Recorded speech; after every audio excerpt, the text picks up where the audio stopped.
Preparatevi ad ascoltare quella che molto probabilmente è la biografia più inaspettata che avete mai sentito. Dire che la sua carriera è una missione impossibile sarebbe come uscirsene facile con una battuta usando il titolo di uno dei suoi film più famosi. Lui è tanto amato quanto controverso. Il suo fascino da malessere ha iniziato a far danni ben prima che andasse di moda. Con miliardi di dollari incassati in tutto il mondo, milioni di fan che corrono a vedere i suoi film non appena escono al cinema, e senza ombra di dubbio uno degli attori più amati di Hollywood. Eppure ci sono alcune ombre di dubbio alle quali oggi cercheremo di fare luce. Quindi mettetevi comodi per ascoltare la vera storia di Thomas Cruise Mapoter IV, in arte Tom Cruise.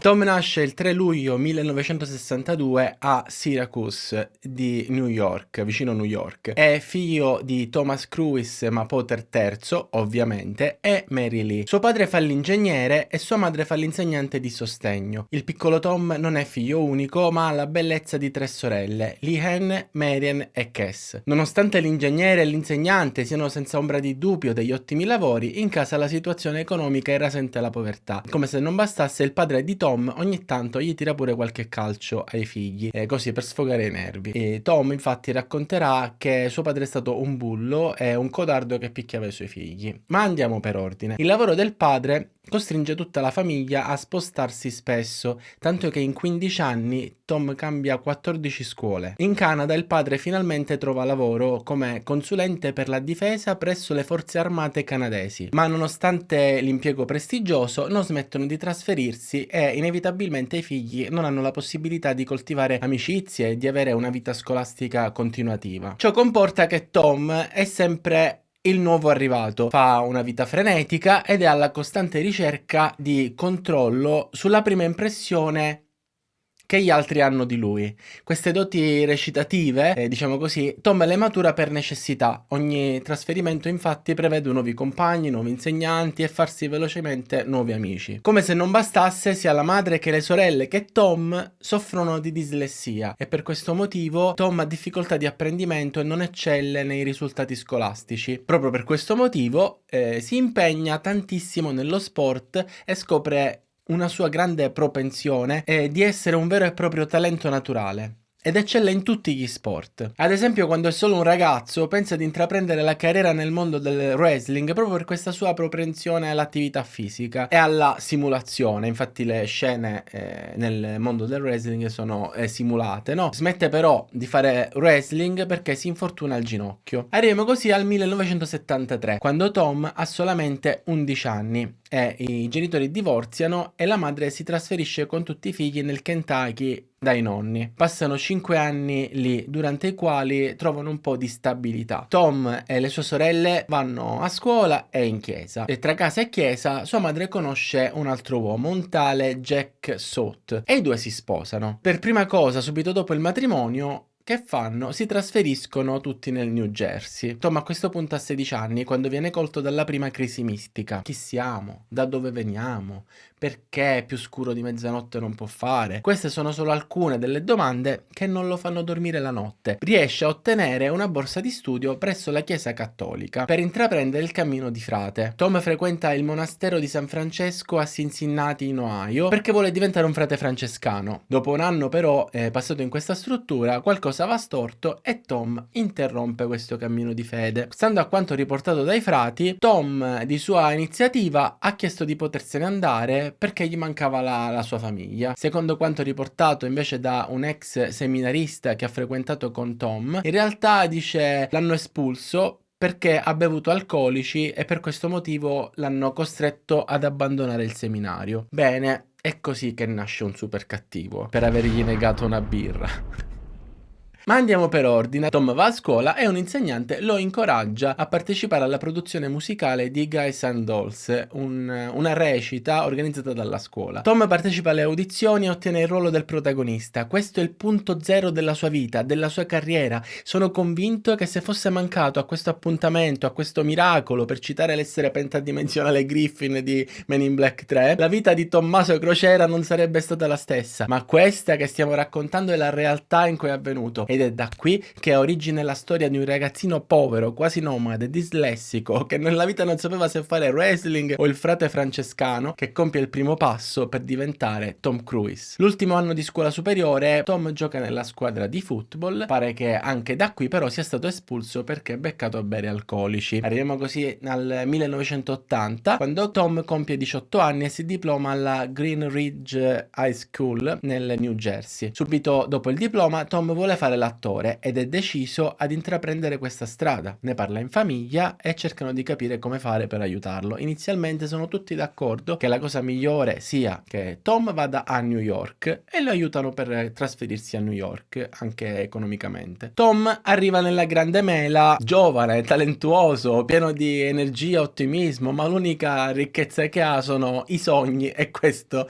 non basta così tanto, anche perché a New York l'unico ruolo da protagonista che ottiene è quello da lavapiatti in un ristorante, ma senza nessuna telecamera a riprenderlo. Infatti la grande mela si rivela una grande fregatura. Che fa Tom? Sfancula New York e si trasferisce a Los Angeles, dove precisamente a Hollywood, la città più famosa al mondo per il business legato all'intrattenimento, dove il sole non sorge ma è un faro che si accende, dove gli uccellini non cinguettano, cantano. Ok, basta. Qui Tom ottiene il suo primo contratto ed è sin da subito, sin dai primi film, protagonista, nel senso che attira la videocamera. Il suo sguardo è magnetico, resta impresso nella memoria del pubblico e lui si immerge totalmente nella parte che sta recitando e questo piace a tutti, sia al pubblico che al regista. Gira voce che si impegnasse talmente tanto nell'immedesimazione del personaggio da recitare che continuasse a mantenere quel personaggio anche fuori nella vita reale. Fatto sta che in soli 3 anni, Tom è già uno degli attori più popolari nel panorama americano. Nel 1983, infatti, dopo l'uscita del film Risky Business, Tom ha la credibilità e la popolarità che fanno la differenza tra un bravo attore e un attore di cui ti ricordi il nome. Il suo successo, infatti, è subito legato alla sua persona. Molti di noi non ricordano i nomi dei personaggi che ha interpretato, no? Anche se quei film sono diventati famosissimi. Eppure sappiamo che sono di Tom Cruise, no? Con Tom Cruise. Questo non capita a tutti gli attori ed è un privilegio legato al nome probabilmente facile da ricordare. Il merito di aver accorciato il suo nome va al suo manager del tempo, che gli ha suggerito appunto di accorciarlo da Thomas Cruise ma Potter IV a Tom Cruise. Ma andiamo per ordine. Il primo film di successo di Tom è senza dubbio Risky Business, in cui Tom conquista il pubblico di tutto il mondo con un balletto tra l'altro improvvisato in camicia e mutande diventato iconico del suo personaggio. Ma di questo film dobbiamo raccontare un aneddoto che va oltre il film, perché nei primi anni 80 la Ray-Ban è sull'orlo del fallimento e sta per chiudere baracca e burattini, ma non è fallita, e perché non ci crederete mai, ma è stata colpa e merito di Tom Cruise, che nel film Risky Business ha voluto utilizzare per il suo ruolo nel film un paio di occhiali da sole Ray-Ban perché ha pensato che stessero bene al suo personaggio. Tom Cruise, senza saperlo, ha salvato l'azienda e messo sul volto della cultura pop un paio di Ray-Ban. E non finisce qui, perché nel 1986 esce il film Top Gun, film di successo internazionale, e Tom Cruise indossa nuovamente un paio di Ray-Ban. Questa volta però secondo me è già maliziato e quindi se l'aspettava di lanciare la moda del giubbotto in pelle e occhiale da sole Ray-Ban, ma la sua capacità di farsi emulare non ha eguali. Ad esempio, sempre per l'uscita di Top Gun, in tutti i cinema d'America la Marina Militare dell'Aeronautica ha messo un banchetto con le informative e i documenti per potersi arruolare e il numero di arruolati è aumentato del 500%. Durante le riprese del film Top Gun, un pilota professionista di airshow di 54 anni di nome Arthur Skoll, ingaggiato per eseguire le spettacolari acrobazie aeree per il film, ha perso il controllo del velivolo, pare nel tentativo di eseguire uno spin, che sarebbe un tipo di rotazione dell'aereo verso il basso, come su una traiettoria a spirale, no? A scendere così sull'Oceano Pacifico, e nell'aereo dotato di videocamera né Arthur sono più stati ritrovati. Tom Cruise è uno degli attori più amati al mondo, ma c'è chi lo critica perché in molti film interpreta ruoli troppo simili. Ad esempio nel film dell'86 Il colore dei soldi, Tom è un affascinante giocatore di biliardo dal carattere impetuoso. Nell'88 recita nel film Cocktail, in cui interpreta un affascinante barman dal carattere impetuoso. In Rayman interpreta un affascinante egoista dal carattere impetuoso che scopre che l'eredità di suo padre è andata tutta a un suo fratello autistico di cui non sapeva neanche l'esistenza. Ma Tom non è solo questo e non appena ne ha avuto l'occasione ha voluto dimostrarlo. Ad esempio nel film drammatico Nato il 4 luglio, Tom interpreta un veterano della guerra nel Vietnam con un passato difficile, perché durante la guerra in un'imboscata per sbaglio spara a un suo compagno togliendogli la vita e quando lo confessa al suo capo lui l'ha lasciato andare senza alcuna ripercussione, tipo vabbè, cose che capitano ai vivi. Solo che durante un'altra imboscata è lui che rimane gravemente ferito alla spina dorsale, perdendo l'uso di ogni parte del corpo dall'ombelico in giù. Il regista di Nato il 4 luglio è Oliver Stone e dire che è fuori di testa è dire poco. Ed è pane per i denti di Tom Cruise a quanto pare, perché gli propone di farsi delle iniezioni per rendersi temporaneamente paralizzato alle gambe durante le riprese del film, così per essere tutto un po' più realistico. Ma per fortuna nessuno, neanche Tom, asseconda questa folle richiesta e il film ha lo stesso il successo auspicato. E la critica finalmente lo elogia, sostenendo che in alcune scene è stato capace di far capire il pensiero del protagonista dallo sguardo, senza l'uso di alcun dialogo, addirittura. Tom riceve la sua prima candidatura agli Oscar come miglior attore, vince il Golden Globe, il premio della critica e un sacco di altri premi. E Oliver Stone vince il premio come miglior regista. Nell'estate del 1985 Tom Cruise si trova a Malibu, in occasione del matrimonio di Madonna e Sean Penn. Ed è qui che conosce per la prima volta la cantante Cher. I due si fanno simpatia, ma non succede niente fino a quando pochi mesi dopo, esattamente a ottobre, Tom Cruise viene invitato alla Casa Bianca per ricevere un premio come eccezionale realizzatore con disabilità di apprendimento dall'allora First Lady Nancy Reagan. Sia Tom che Cher infatti soffrono di dislessia, ma il punto non è questo. Il punto è che tra i due scoppia una fiamma, una passione e vanno a convivere per 2 mesi. A gennaio infatti Tom deve partire per Chicago perché deve iniziare le riprese del suo nuovo film Il colore dei soldi e per questo motivo hanno preferito amichevolmente separarsi. Siamo nel 1986, Tom ha solamente 23 anni ed è già un attore di fama internazionale da tutti riconosciuto e il 16 ottobre 1986 infatti in suo onore viene aggiunto il suo nome nella Hollywood Walk of Fame con una stella, vabbè, il suo nome, una bella mattonella.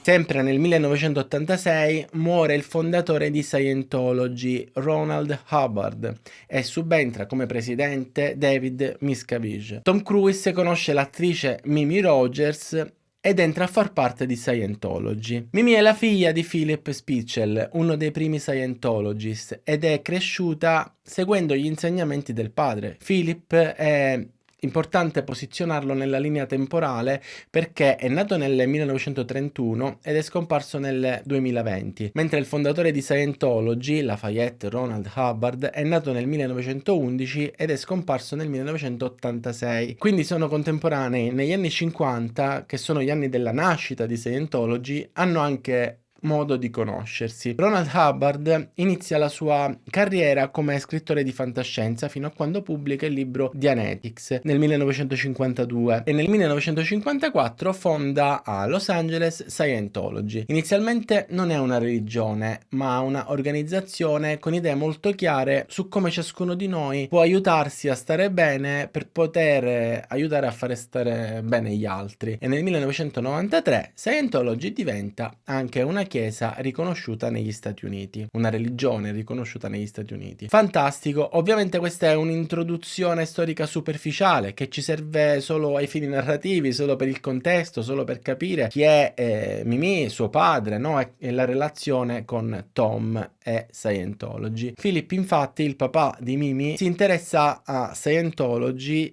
e ne persegue la dottrina proprio dalla fondazione, si può dire sin da subito, e lo fa anche in maniera attiva, andando in giro per il mondo a far conoscere Scientology. E un bel giorno però si distacca dalla sede ufficiale e ha continuato per i fatti suoi a essere un Scientology, no? Indipendente. Bene, ma non benissimo. Tom e Mimi si conoscono ad una cena tra amici, lei si sta frequentando con qualcuno, ma non è niente di importante. Quando si conoscono Tom ha 23 anni e lei 29, questa differenza di età servirà più avanti, intanto mettiamola da parte. I due sono single, o quasi, si piacciono, hanno amici in comune che spingono affinché si frequentino e la scintilla si accende. È il 1987 quando Tom Cruise e Mimi Rogers dicono sì al matrimonio che fino a quel momento hanno chiamato il progetto. Tom entra a far parte di Scientology, ovviamente senza passare dal via ai piani alti, diventa subito amico del presidente David Miscavige. La loro amicizia è sin da subito dettata da una forte stima reciproca e dalla passione comune per le attività sportive. Passano 3 anni di matrimonio e nel 1990, quando Tom ha 27 anni e Mimi 33, divorziano. Esistono tantissimi complotti dietro la fine del loro matrimonio e uno di questi sostiene che, siccome il numero 33 per Scientology porta male, Tom ha lasciato Mimi perché ha compiuto 33 anni. Mimi 3 anni dopo il divorzio è sulla copertina di Playboy e racconta che Tom stava pensando di diventare un monaco e che per questo in quel periodo pensava di dover trattenere ogni tipo di impulso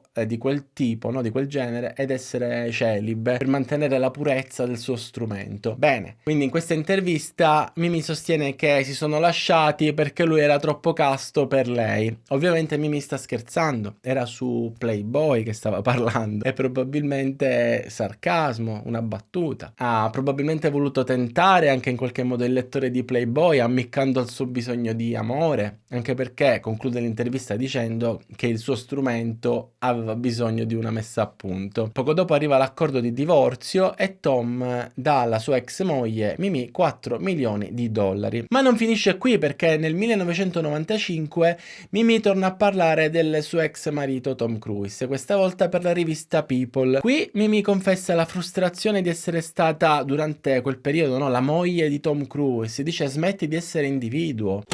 E l'ultimo complotto sostiene che Mimi ha chiesto un favore al grande capo. Il favore è questo: grande capo, mio marito è un femminaro, non è che potresti fargli fare un percorso, no? Che lo aiuti a smetterla di tradirmi, no? Ho capito, dice, non dire altro. Idea. Secondo questa teoria, l'idea per risolvere questo problema coniugale è stata questa: se Tom torna single, smette di tradirla e di avere un suocero e siamo tutti contenti.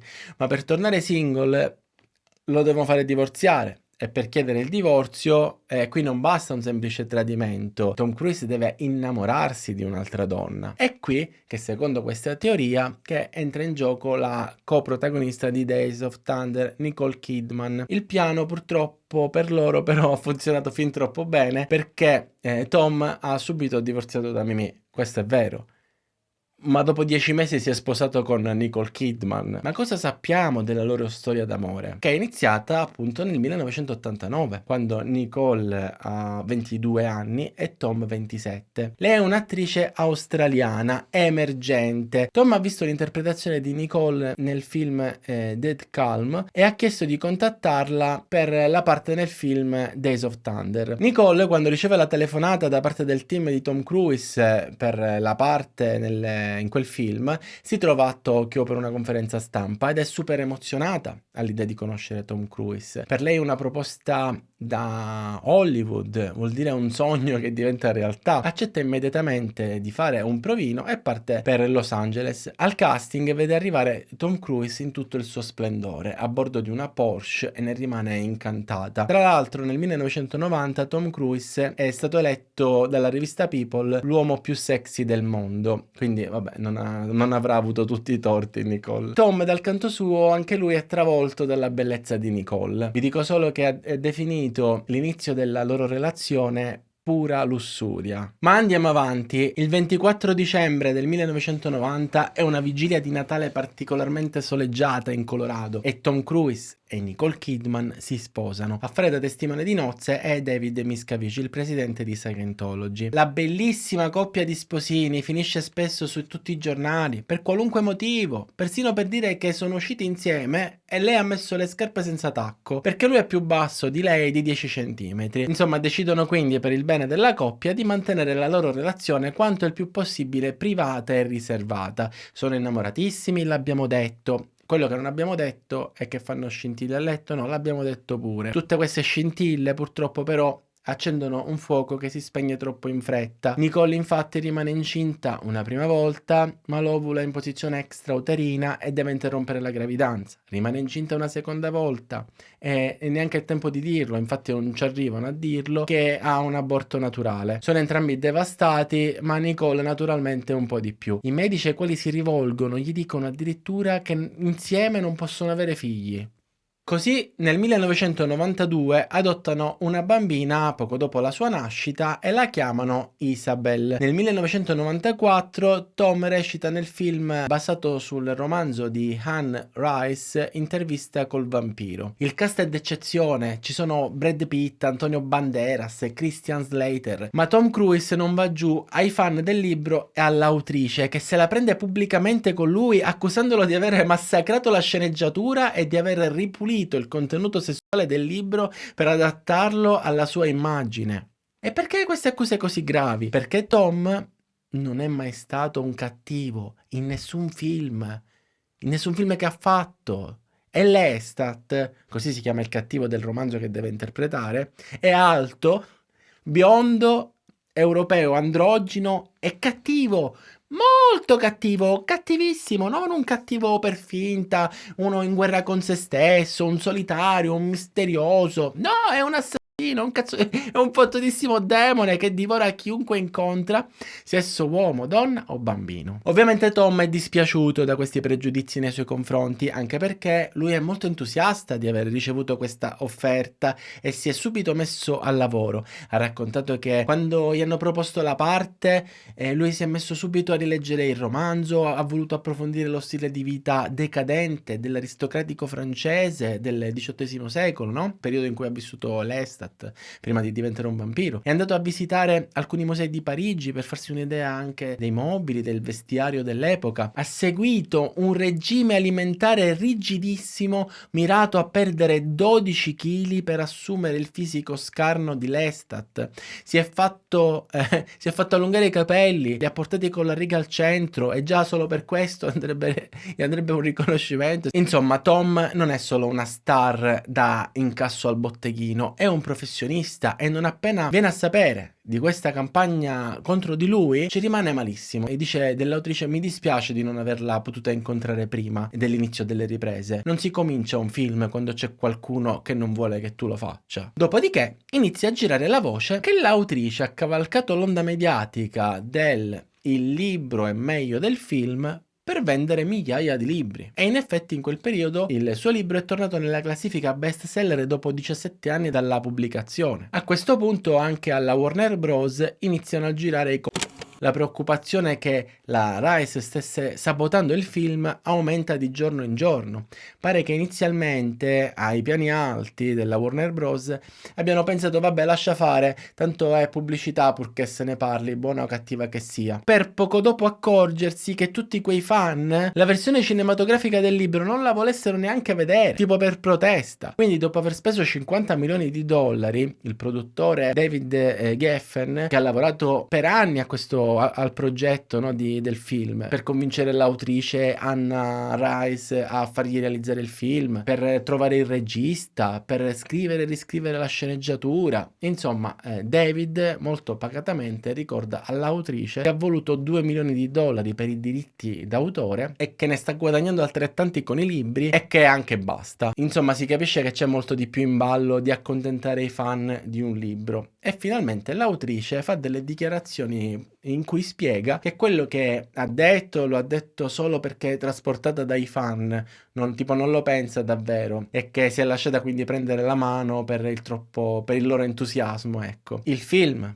Intervista col vampiro esce nel novembre 1994 ed è subito un successo al botteghino. Dopo averlo visto, l'autrice ci ha tenuto così tanto a far sapere quanto avesse apprezzato l'interpretazione di Tom Cruise che ha pagato di tasca sua 2 pagine di giornale per elogiarlo. Dice Anna Rice: mi piace credere che l'estat di Tom sarà ricordato nello stesso modo in cui viene ricordato l'Amleto di Oliver. Altri potrebbero interpretare il ruolo un giorno, ma nessuno dimenticherà mai la versione di Tom, un vero finale hollywoodiano. Nel 1995 Tom e Nicole adottano il loro secondo figlio, sempre poco dopo la sua nascita, e lo chiamano Connor. Arriviamo così al 1996, quando Tom Cruise diventa un agente la cui missione segreta è siglata come Impossibile. Del film Mission Impossible Tom è anche il produttore e non appena esce nelle sale ovviamente è un successo al botteghino, però non piace alla critica perché la trama pare non essere abbastanza definita.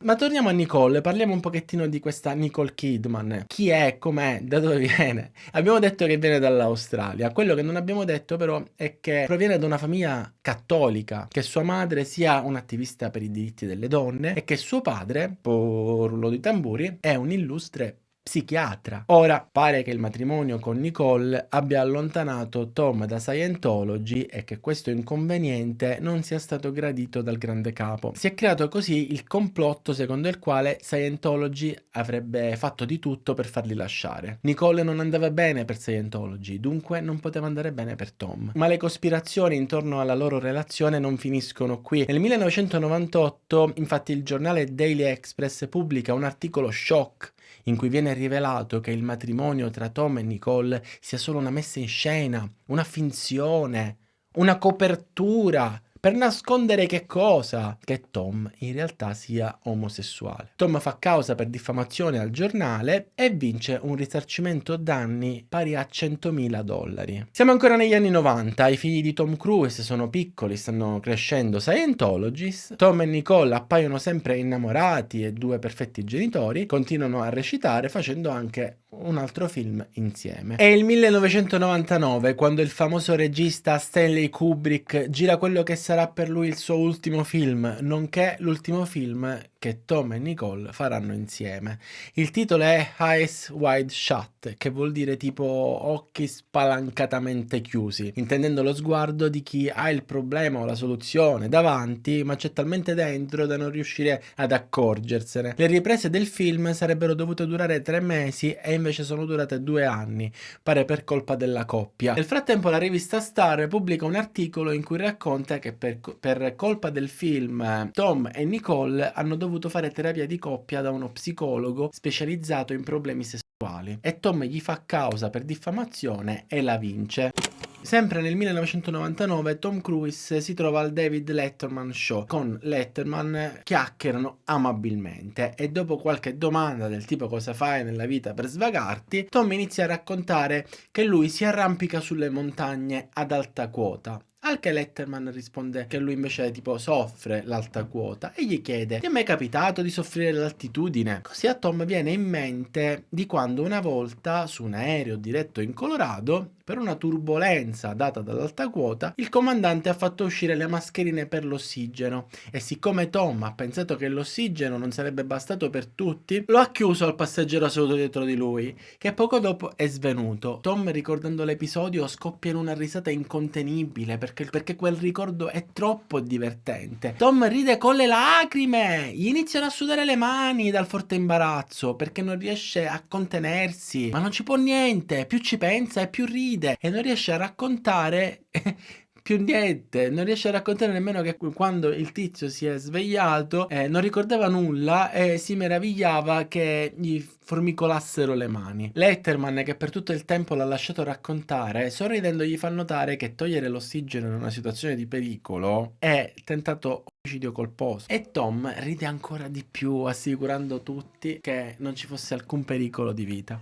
Arriviamo così al 2001, quando Nicole Kidman compie 33 anni e Tom Cruise chiede il divorzio. Il loro è un divorzio lampo, lui si tiene i figli e lei non dice una parola su Scientology. Nicole dopo il divorzio si prende una pausa dalle relazioni e rimane 5 anni single, prima di innamorarsi di un altro uomo e non ci crederete mai, Nicole Kidman all'età di 40 anni rimane incinta e riesce a portare avanti una gravidanza naturale fino al parto. Col secondo marito ha avuto anche un secondo figlio da madre surrogata e il passato con Tom rimaniamolo alle spalle. E con i figli che ha adottato insieme a Tom, con loro Nicole non ha avuto rapporti, è rimasta in contatto sì, ma pare che non si sono regolarmente frequentati e che col passare degli anni si siano allontanati sempre di più. Ma facciamo un passo indietro al 2000, quando Tom inizia le riprese del film Vanilla Sky con Penelope Cruz.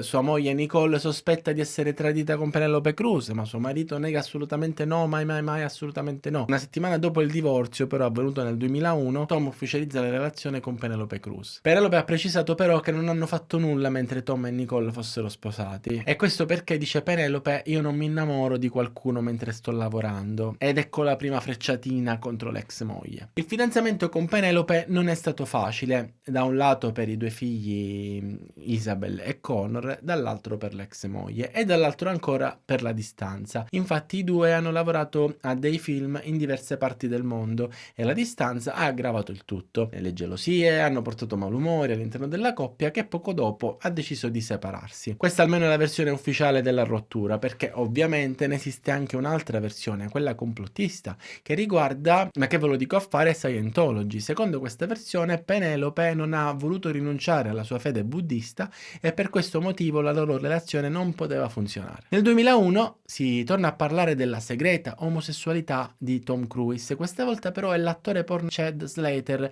a dichiarare alla rivista Actustar di avere avuto una relazione segreta con Tom. Secondo la sua versione, a Tom sono piaciuti i suoi film erotici che prevedono la lotta in stile wrestling mentre ci si spoglia, e gli avrebbe chiesto, quindi si sarebbe messo in contatto con lui, gli avrebbe chiesto un incontro privato. Tom però smentisce tutto e fa causa all'attore, una causa milionaria. Tom vince la causa, ma Slater non ha 10 milioni di dollari, così la situazione si ingarbuglia, Slater dichiara bancarotta e Tom Cruise fa sapere che intende donare eventuali proventi di questa cosa in beneficenza. Ma non finisce qui, perché sempre nel 2001 una notizia shock, ancora più shock, viene pubblicata dalla rivista Bold Magazine di Los Angeles dell'editore Michael Davis. Michael Davis fa un'affermazione che potrebbe costargli cara, molto cara. Dice infatti: sono in possesso di un video o la prova che mostra Tom Cruise durante un amplesso omosessuale.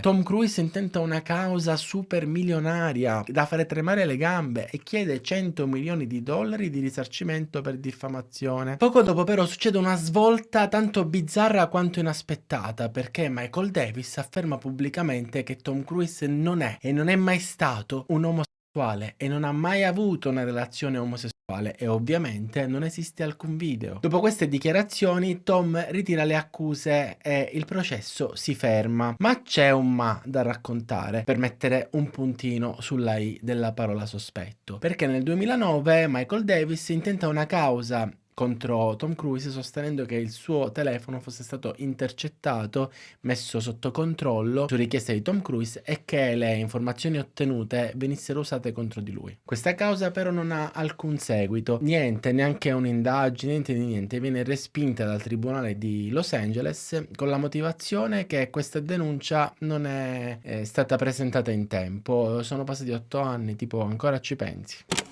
Arriviamo così al 2003, quando esce al cinema il film L'ultimo samurai, un film d'azione drammatico che racconta la fine dei samurai e con essi di tutta una serie di valori e di tradizioni antiche, sostituite dalla modernità occidentale. Il film racconta di questo cambiamento radicale che ha sconvolto l'Oriente, dai vestiti alle armi. Una delle peculiarità drammatiche del film è proprio questa, cioè combattere i fucili con la spada. Il film ha un enorme successo internazionale, ma è in Giappone che è successo qualcosa di unico, perché Tom Cruise ha ricevuto un giorno del calendario. È l'unico attore al mondo ad avere una festività in suo onore, cioè esiste un giorno dell'anno nel calendario giapponese dedicato a Tom Cruise, che è festa, capito? È per l'esattezza il 6 ottobre è il giorno di Tom Cruise, cioè il 6 ottobre in Giappone è tipo San Tommaso Crociera, giorno della commemorazione dell'ultimo samurai.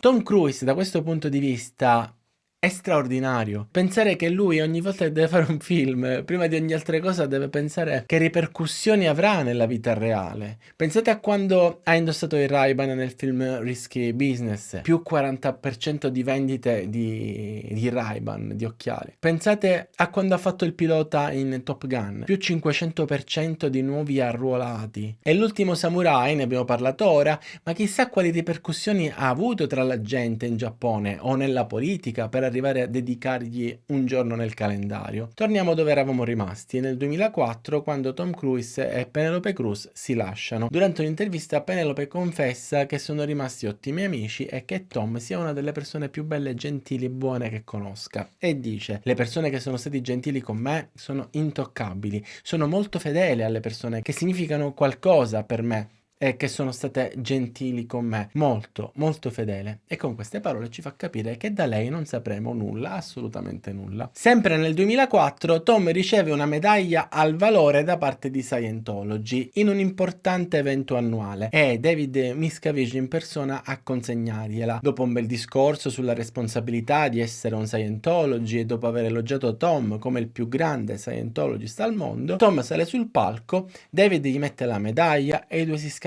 vigorose, anzi vigorosissime strette di mano, miste a vigorosissimi abbracci. Tom riceve la medaglia al valore per la libertà e fa il suo discorso in cui ringrazia emozionato e dice che David è il migliore leader che abbia mai conosciuto e lui, dice Tom, li ha incontrati tutti. Insomma, tutto molto bello. Poco tempo dopo inizia però a circolare una voce, l'ennesimo complotto. Scientology sta organizzando dei veri e propri casting per trovare la moglie perfetta a Tom Cruise. Se questo vi ricorda Abisso nella serie TV The Boys, siete delle brutte persone, ma vi voglio bene. Ma com'è successo? Che cosa è successo? Secondo queste indiscrezioni, questo complotto, David Miscavige ha affidato a sua moglie Shelley un incarico importante: trovare la fidanzata perfetta per Tom Cruise. Ovviamente le audizioni sono state fatte solo con donne appartenenti a Scientology, con la scusa di partecipare alle riprese di un film. Pare che le candidate dovessero rispecchiare e rispondere a specifici requisiti di bellezza, di gusti sotto le coperte e rispondere con la giusta venerazione a domande del tipo: che ne pensi di Tom Cruise? Dopo qualche mese di ricerche, finalmente arriva la candidata perfetta. È lei, Nazanin Boniadi. Boniadi pare essere stata sottoposta alle sessioni di ascolto tipiche di Scientology. Per un mese, dopo aver rivelato tutto di sé, è stata presentata a Tom su un piatto d'argento direttamente a casa sua, tipo pacco Amazon. Pare però che Tom Cruise non sia rimasto soddisfatto da cotanta perfezione e quindi a gennaio 2005, neanche un mese dopo, hanno interrotto questa relazione barra tentativo di trovare la moglie perfetta. Arriviamo così al maggio 2005, quando Tom Cruise critica l'attrice Brooke Shields per aver raccontato nel suo libro di memorie che dopo la nascita di sua figlia ha dovuto prendere dei farmaci antidepressivi per riuscire a superare la depressione postpartum. Tom Cruise non è d'accordo. Lui tutte le volte che ha partorito non ha mai avuto una depressione postparto e quindi non c'è motivo di prendere dei farmaci, no scherzo. Tom dice che secondo lui è sbagliato fare uso di queste sostanze perché invece di aiutare mascherano il problema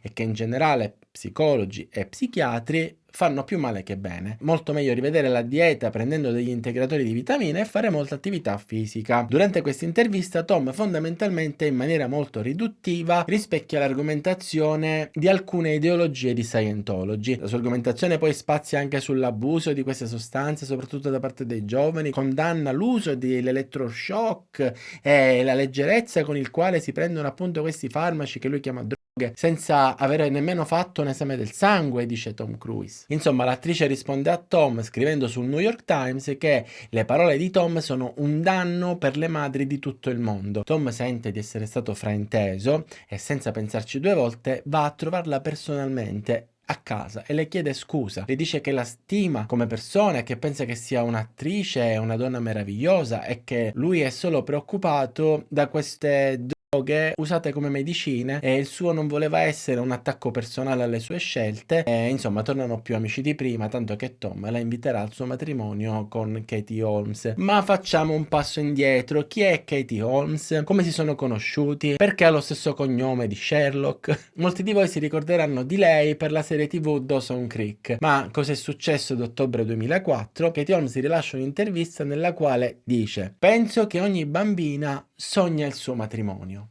E io pensavo che da grande avrei sposato Tom Cruise. Ad aprile 2005 Tom e Katie si incontrano perché il team di Tom le propone una parte in un film di Mission Impossible, ma qua mi pare che l'unica Mission Impossible sia non sfruttare un film per attaccare bottone. Comunque, anche il tempo che ve lo sto dicendo, il 27 dello stesso mese rendono pubblica la loro relazione in Italia, a Roma, presentandosi insieme per ritirare il premio David di Donatello alla carriera per Tom Cruise. Nello stesso periodo escono al cinema con Tom La guerra dei mondi e con Katie Batman Begins. E il 23 maggio 2005 Tom Cruise è ospite nel salotto televisivo di Oprah. Dichiara il suo amore per Holmes, un sentimento che non riesce a controllare, a contenere. Tom esulta, afferra le mani di Oprah, salta sul divano dalla gioia. Oprah e tutti gli spettatori sono travolti dal suo entusiasmo. Il gesto di Tom di saltare sul divano diventa famoso, indimenticabile. Per alcuni ha persino fatto scandalo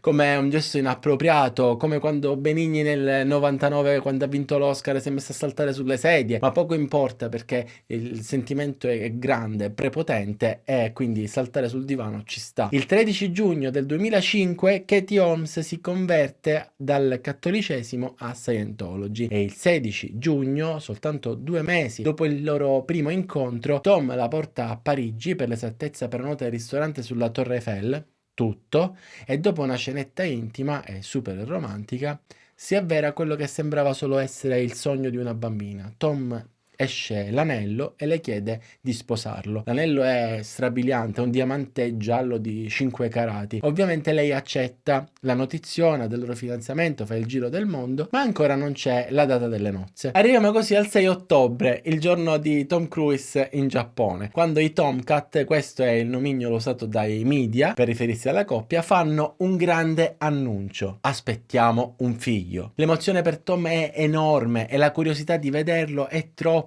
incontenibile. La domanda chissà a chi somiglia merita una risposta immediata. Così Tom compra un macchinario ospedaliero per le ecografie per poterlo vedere tutte le volte che vuole. Questa notizia però fa indignare qualcuno, al punto che viene contattato il Dipartimento della Salute e dei Servizi Umani degli Stati Uniti, l'ente preposto che si occupa di violazioni del genere. E non appena vengono a sapere questa violazione richiamano Tom e gli ricordano che l'uso privato di tali macchinari viola la legge. Sì, lo so, ma voi immaginate che glielo dicono tipo sgridandolo con una ciabatta in mano. Tom calma tutti dicendo: quando il bambino nascerà donerò volentieri il macchinario all'ospedale. E quindi tutto a posto. Insomma, arriviamo così al 18 aprile 2006, quando all'ospedale di Santa Monica in California nasce Suri, la figlia di Tom Cruise e Katie Holmes. Quando chiedono alla coppia come mai avete scelto questo nome, rispondono che Suri è un nome di origini ebraiche e persiane e che in ebraico significa principessa e in persiano rosa rossa. Arriviamo così al giorno del matrimonio, il 18 novembre 2006, nozze incredibilmente italiane. Gli sposi decidono di sposarsi al castello Odescalchi, un castello del XV secolo a Bracciano vicino Roma. Entrambi gli sposi vestono Giorgio Armani e tutto il matrimonio è un incredibile mega evento pieno di VIP. Sempre nel 2006 Tom si accorge che il sito internet www.tomcruise.com non è suo, bensì della cybersquatter Jeff Bugger. Gli fa causa pretendendo la proprietà del dominio sul sito, anche se la cybersquatter è la proprietaria avendo creato quel dominio su internet per prima. Tom Cruise non ci sta. Guardi signor Cruise, è rimasto solo www.tomcruise33. Lui col cazzo Tom gli fa causa perché quello è il suo nome e quindi quello deve essere il suo sito. E a risolvere la questione è l'Organizzazione Mondiale per la Proprietà Intellettuale, che ha confermato come lecita la richiesta di Tom che quello fosse il suo dominio internet e gli venisse riconosciuto e consegnato. Così, dal 2006, il sito www.tomcruise.com appartiene a Tom Cruise. Nel 2007 trapela la notizia di un contratto matrimoniale milionario lungo 100 pagine tra Tom e Katie. Queste voci ruotano intorno al fatto che il papà di Katie sia un importante avvocato divorzista e che per tutelare la figlia abbia scritto un contratto matrimoniale unico nel suo genere, impostato tipo raccolta punti. Se rimanete sposati un anno, a Katie spettano 3 milioni, 3 anni 5 milioni, 10 anni 10 milioni e ogni 3 per 2 fanno 4 milioni. Nel 2008 diventa virale un video in cui Tom Cruise parla di Scientology. Durante questa intervista racconta cosa è per lui essere uno Scientologist e come e perché uno Scientologist sia una persona più responsabile, deve educare gli altri affinché il mondo possa essere un posto migliore. Insomma, se non fosse per l'enorme risonanza mediatica di conversione che può avere un video del genere, secondo me non ha detto niente di grave e scioccante. Cioè, quello che voglio dire è che ogni religione sostiene di essere la migliore, per questo non mi ha meravigliato la sua, insomma, la sua testimonianza. Comunque sia, poco dopo viene rilasciato un comunicato ufficiale da parte di Scientology che rivela che quel video è stato ritagliato e reso pubblico senza la loro autorizzazione, probabilmente da un hacker, e che quello fosse un video realizzato solo per i membri interni a Scientology e non un video di promozione, un video promozionale. Quindi in sostanza prendono le distanze da eventuali ripercussioni dicendo: per noi lo potete togliere da internet perché non ci interessa usare Tom per questo genere di cose, di propaganda. Nel 2009 scoppia una polemica che riguarda Suri, la figlia di Tom e Katie, perché i giornali si meravigliano che la piccolina indossi le scarpette con il tacco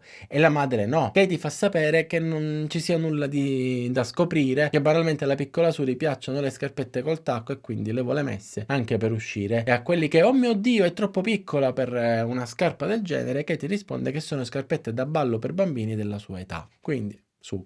Katie Holmes e Tom Cruise hanno una leggera differenza di età, lei è più piccola di 16 anni, ma questo è un pregiudizio che non vuol dire niente, come non vuol dire niente che dopo 5 anni di matrimonio, il 29 giugno 2012, poco prima del 33esimo compleanno di Katie, i due divorziano. Stando alla dichiarazione di Tom, però, questa volta lui non c'entra niente, lui non se l'aspettava, è stata come una doccia fredda, lui è stato lasciato e lei, senza perdere tempo, chiede pure la custodia unica della figlia per mettere subito i puntini sulle i di Scientology. Il motivo del divorzio è rimasto avvolto nel mistero, esiste però la versione del complotto che è questa: a Katie non è piaciuto qualcosa di Scientology riguardante l'educazione dei bambini, che inizia a 6 anni e l'età di Suri combacia. Quindi Katie Holmes, sicura che se fosse rimasta con Tom non avrebbe potuto evitare Scientology a sua figlia, ha voluto il divorzio e l'affidamento unico. E non solo, perché a Katie spettano 15 milioni di dollari, la casa in California, poi 3 milioni per ogni anno di matrimonio passato insieme, per il mantenimento di Suri quello si paga a parte, fanno 400 mila dollari l'anno. Prego.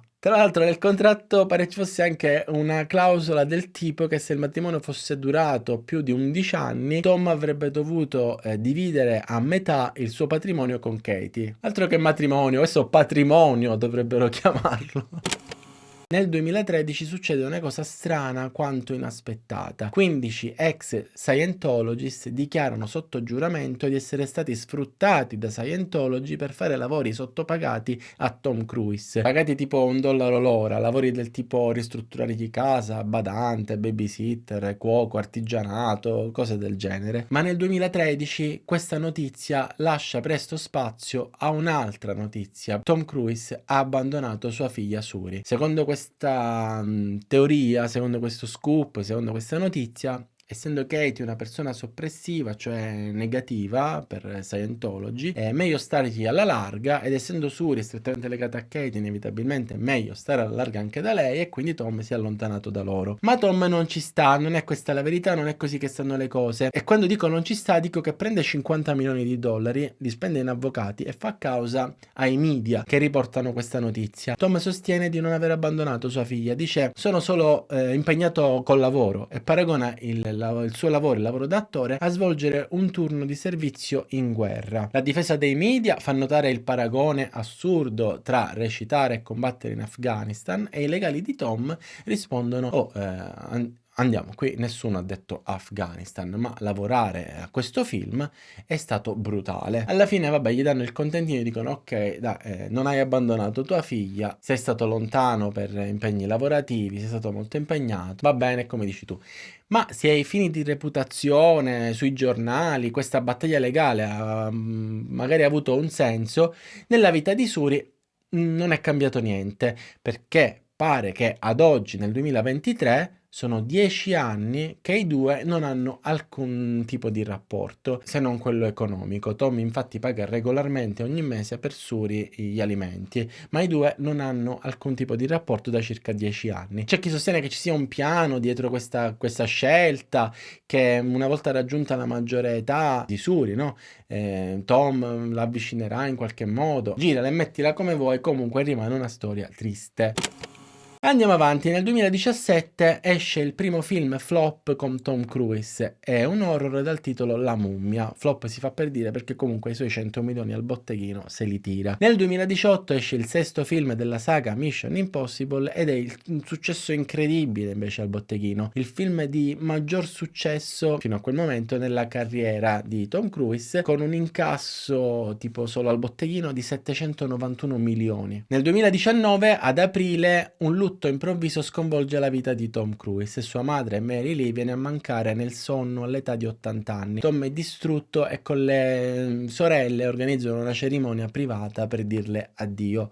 Con le sorelle Tom ha un buon rapporto, e pare addirittura che abbia comprato tipo un palazzo in cui abitano tutti insieme. Nel 2020 Tom Cruise rivela di stare lavorando ad un progetto molto ambizioso, il primo film con scene girate davvero nello spazio. Il piano è quello di usare il Dragon 2 di SpaceX per raggiungere, insieme al regista Doug Liman, la Stazione Spaziale Internazionale, e una volta lì girare delle scene anche nello spazio esterno. Se tutto va bene dovrebbe partire nel 2024, anche se ancora dice Tom di stare studiando, di starsi preparando con allenamenti importantissimi per le riprese, quindi aspettiamo e speriamo che nessuno si faccia male. A me tutta questa intraprendenza mi mette una paura assurda, anche se mi rendo conto che se non fosse per persone come lui ancora cammineremmo a piedi per paura di salire sopra il cavallo. Arriviamo così al 2021, quando Tom Cruise restituisce tutti e tre i suoi Golden Globe. E perché? Che cosa è successo? Praticamente è scoppiato uno scandalo. Dal 1987 non c'è un solo membro nero della giuria dei Golden Globe. Praticamente sono 87 giornalisti di ogni parte del mondo, eppure tutti bianchi. Tom ha voluto dimostrare la sua solidarietà alla causa consegnando i suoi premi. Arriviamo così al maggio 2023, quando Tom va a vedere una gara di Formula 1 a Miami, e in mezzo a tutte quelle auto Tom viene ripreso accanto a una Ferrari, Shakira. Salta subito all'occhio delle telecamere un certo feeling tra i due, della complicità, e soprattutto una suite VIP dove la coppia si apparta dalle telecamere per fare 4 chiacchiere. I giornali sentono tutti odore di una nuova love story. L'indomani Tom manda dei fiori a Shakira per poterla rincontrare, ma lei purtroppo si è detta lusingata ma non interessata. Rispondendo direttamente a Tom, pare di averlo pregato di non insistere con altre avance, perché non è interessata a iniziare una storia con lui o con nessun altro. Arriviamo così ad agosto 2023, gira voce che Tom Cruise si sia allontanato da Scientology perché non è stato visto visitare la sede britannica da 3 anni, e per questo motivo molti hanno iniziato a sospettare che Tom voglia addirittura abbandonare Scientology. Tuttavia sono solo supposizioni e congetture, perché esistono almeno 9000 sedi di Scientology in giro per il mondo e Tom potrebbe benissimo frequentarne un'altra. Sono più di 30 anni che Tom Cruise sostiene e fa parte di Scientology, vorrebbe renderla una religione riconosciuta anche in Europa, è letteralmente il più famoso sostenitore, secondo solo a John Travolta. Perché mai dovrebbe convertirsi proprio ora? Sapevate che in Italia abbiamo ben 2 centri Scientology nelle città più strategiche d'Italia, una a Roma, cuore pulsante del cristianesimo, e una a Milano. La sede di Milano è addirittura il più grande edificio Scientology d'Europa. Bene, io direi che per oggi possiamo fermarci qui, ma prima devo assolutissimamente raccontarvi alcuni aneddoti, alcune follie compiute da Tom Cruise per girare le scene dei suoi film senza usare effetti speciali o stuntman. Nel primo Mission Impossible c'è un acquario che deve esplodere. La scena inizialmente è stata girata con uno stuntman, ma rivedendola al regista non è piaciuta e a Tom neanche, perché ovviamente non si vede la sua faccia. Tom mi dice: la faccio io, e il regista: ma è pericoloso, puoi annegare, nella migliore delle ipotesi ti freddoli tutto. E Tom mi dice: no, la faccio io. Tom gira la scena riuscendo a non ferirsi mentre l'acquario esplode alle sue spalle. In Mission Impossible 2 Tom deve girare una scena di combattimento. Durante la colluttazione Tom deve riuscire a fermare una lama vicinissima all'occhio, e invece di usare un pugnale di scena ne viene usato uno vero per rendere tutto più realistico, e la punta durante la ripresa arriva a toccargli le ciglia. Sempre Mission Impossible inizia con Tom che si arrampica da solo nel nulla su un dirupo assurdo. Questa arrampicata Tom può farla dentro una stanza verde o su un pavimento fingendo di essere in verticale, o con banali trucchi cinematografici realizzati di questa scena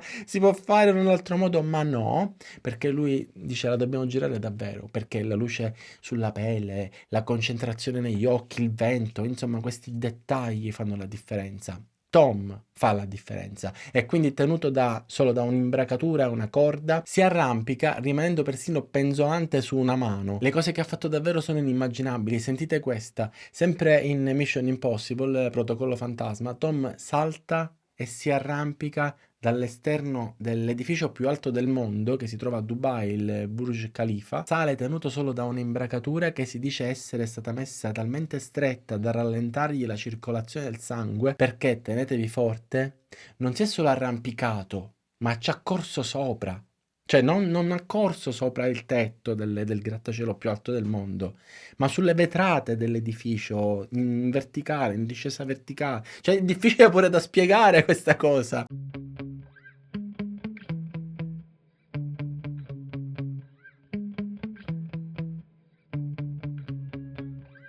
Matt Damon durante un'intervista ha raccontato un aneddoto scioccante. Si trova ad una cena a chiacchierare con Tom Cruise e gli chiede: ma come cavolo sei riuscito ad avere l'autorizzazione per girare quella scena in cui corri in caduta libera da quel grattacielo? E Tom racconta ridendo: sono andato dal capo della sicurezza e gli ho spiegato come poter girare la scena, ma lui mi ha risposto: niente da fare Tom, non si può, è troppo pericoloso. E sai che ho fatto? Ho assunto un nuovo responsabile della sicurezza. Ma è legale questa cosa? Sempre in Mission Impossible Tom rimane appeso su un aereo che sta decollando. Questa scena avrebbe potuto girarla in una stanza tutta verde, aggrappato a una porta con un ventilatore, ma Tom l'ha fatto davvero. Tom, con soltanto una imbracatura bloccata all'interno dell'aereo che gli lega tutto il corpo, indossando delle speciali lenti a contatto per proteggere gli occhi dal vento e dalla polvere, si è fatto un giro attaccato al portellone esterno di un aereo gigante, decollo e atterraggio. Sempre in Mission Impossible Tom deve rimanere in apnea per riuscire a superare dei sistemi di sicurezza sott'acqua. Questa scena si può girare in una piscina con più riprese, ma Tom si è esercitato per riuscire a mantenere il fiato in apnea ed è stato in apnea per 6 minuti e mezzo di ripresa. Tom ha raccontato di essersi allenato così duramente che una volta si è addirittura accorto che non stava respirando, senza che lo stesse facendo di proposito, e ha dovuto fare degli esercizi per riattivare la respirazione autonoma. Tom, sempre in Mission Impossible, deve fare un inseguimento saltando sui tetti tra i palazzi. Praticamente neanche Spider-Man si è mai spinto a tanto. Tom decide di saltare davvero da un palazzo all'altro tenuto solo da un cavo attaccato a una gru, e corre e salta, ma un salto finisce corto, anche perché parliamo di un salto di 6 metri per raggiungere l'altro tetto. Tom non arriva dall'altra parte, batte la gamba contro il cornicione dell'edificio e si rompe la caviglia mentre la telecamera lo sta riprendendo. E Tom che fa? si alza e continua a correre. Ovviamente hanno tenuto la scena e le riprese del film sono state sospese per 3 mesi.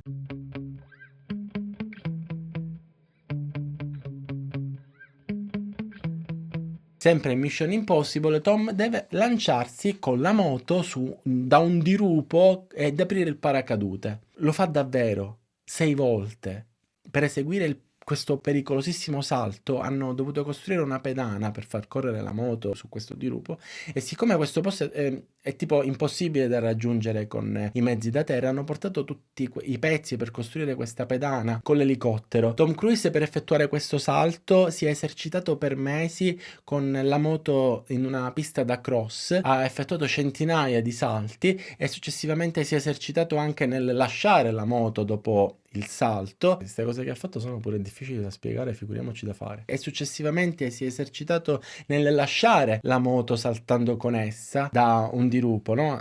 Abbastanza basso, riempito di cuscini per recuperare la moto, e con lui tipo che è legato a un cavo, no? Soltanto per esercitarsi a lasciare la moto dopo il salto. I 6 salti effettuati per le riprese, arriviamo a quelli, sono stati tutti perfetti, ma sarebbe bastato solo un po' di vento o una traiettoria leggermente diversa o arrivare a una velocità diversa al salto, e Tom non sarebbe riuscito ad aprire il paracadute e a uscire da quelle dirupo. Solo a raccontarlo a me tremano le gambe, quindi fatemi sapere cosa ne pensate voi nei commenti. Bene, io direi che per oggi possiamo fermarci qui. Spero che questa biografia vi sia piaciuta. Vi ricordo che se volete acquistare su Pumpling con il codice biografo sostenete il canale e vi prendete un paio di calze gratis. Corro a preparare la prossima biografia, ma tranquilli, indosserò una imbracatura o un cavo di sicurezza, perché la sicurezza non è mai troppa, e basta.